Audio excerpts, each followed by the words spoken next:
Keralapuram government ഹൈസ്കൂളിന്റെ 88ാമത് വാർഷികാഘോഷം നടത്തി. വിവിധ മേഖലകളിൽ പ്രാവീണ്യം തെളിയിച്ച അധ്യാപകരെ ആദരിച്ചു. കലോത്സവത്തിലും പരീക്ഷകളിലും മികച്ച വിജയം കരസ്ഥമാക്കിയ വിദ്യാർത്ഥികളെ അനുമോദിച്ചു.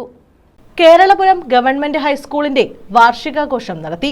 PC വിശ്വനാഥ് MLA ഉദ്ഘാടനം ചെയ്തു. ആ ഓഡിറ്റോറിയത്തിൽ വെച്ച് നമ്മുടെ കുട്ടികളും എല്ലാമായിട്ട് ഈ സന്തോഷ ദിവസം ഒരുമിച്ച് ചെലവഴിക്കുന്നു. അതിനുള്ള സന്തോഷം ഞാനും രേഖപ്പെടുത്തുകയാണ്. ടീച്ചർ വീണ്ടും ചില ആവശ്യങ്ങൾ സൂചിപ്പിക്കുകയുണ്ടായി. ഈ വിദ്യാലയത്തെ സംബന്ധിച്ചിടത്തോളം നന്നായി പ്രവർത്തിക്കുന്ന സ്കൂൾ നന്നാകണമെന്ന വളരെ താല്പര്യത്തോടുകൂടി പ്രവർത്തിക്കുന്ന അധ്യാപകരും അനുബന്ധ സംവിധാനങ്ങളുള്ള ഒരു വിദ്യാലയം എന്ന നിലയിൽ അതിനോടെല്ലാം വ്യക്തിപരമായി എനിക്ക് പ്രതികരിക്കുന്നതിൽ സന്തോഷമാണുള്ളത്. ഏത് മാർഗത്തിൽ ചെയ്യാൻ കഴിയും എന്നുള്ളത് സംബന്ധിച്ച് ആലോചിക്കാം. School PTA president M. ഷാൻഡർ അധ്യക്ഷത വഹിച്ചു. പ്രഥമാധ്യാപിക യസ്മിനി സ്വാഗതം പറഞ്ഞു. വിവിധ മേഖലകളിൽ പ്രാവീണ്യം തെളിയിച്ച സ്കൂൾ അധ്യാപകരെയും കലോത്സവത്തിലും പരീക്ഷകളിലും മികച്ച വിജയം കരസ്ഥമാക്കിയ വിദ്യാർത്ഥികളെയും ആദരിച്ചു.